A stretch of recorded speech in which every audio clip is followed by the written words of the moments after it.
গ্রাম বাংলার একটা গুরুত্বপূর্ণ মাছ হলো পাঙ্গাস মাছ। তো আজকে ভাবছি মাটি দিয়ে পাঙ্গাস মাছটা বানানো যাক।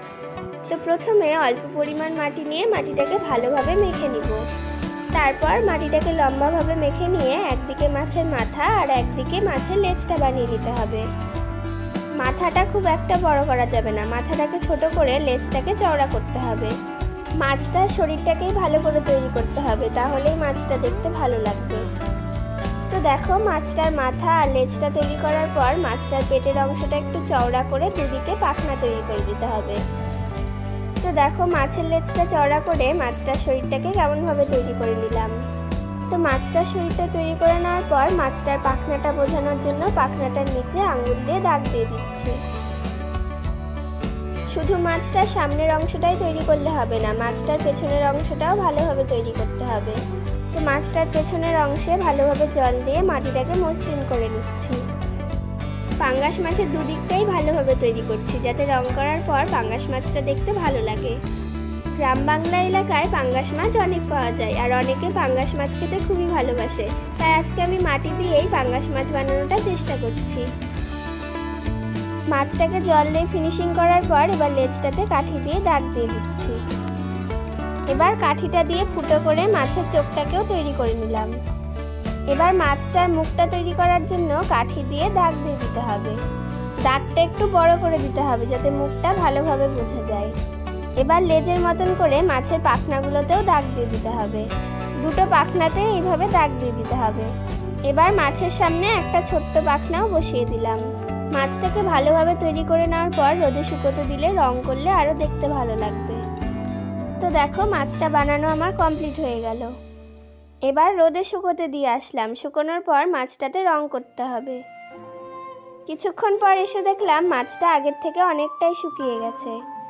এবার মাছটাকে কালার করার জন্য প্রথমে সাদা কালার দিয়ে গোটা মাছটাতে প্রাইমার করে দিতে হবে। গোটা মাছটাতে সাদা কালার করলে মাছটাতে যে কালারটাই করা হবে সেই কালারটাই দেখতে ভালো লাগবে। তো মাছের সামনে আর পেছনে আমি পুরোটাতেই সাদা কালার করে দিলাম। মাছটার ধার দিয়ে প্রথমে আমি কালো কালারটা করে দিব। মাছের মাঝখানটা ফাঁকা রেখে শুধু ধারের অংশটাতেই কালো কালারটা করতে হবে। তো মাছের মাথা থেকে লেজ পর্যন্ত কালো করার পর নিচের লেজটাকে গোটাটাই কালো কালার করে দিতে হবে। পাখনাটাতেও কালো কালার করে দিলাম।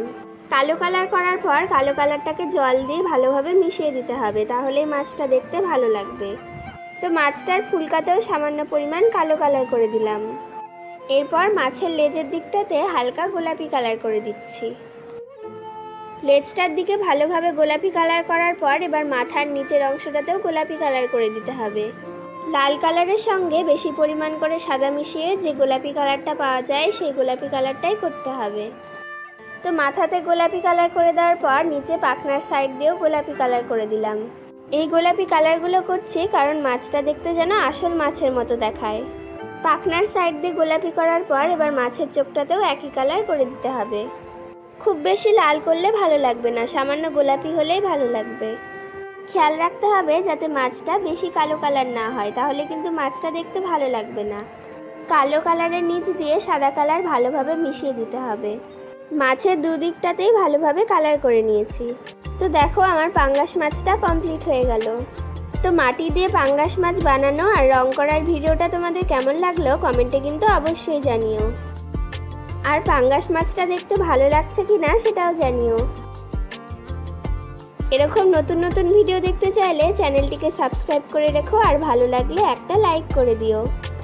তো এই পাঙ্গাস মাছ বানানো আর রং করা তোমাদের কেমন লেগেছে, আর তোমরা কে কে পাঙ্গাস মাছ খেতে ভালোবাসো কমেন্ট সেকশনে কিন্তু অবশ্যই জানিও। তাহলে আজকের মতন ভিডিওটা এখানেই শেষ করছি।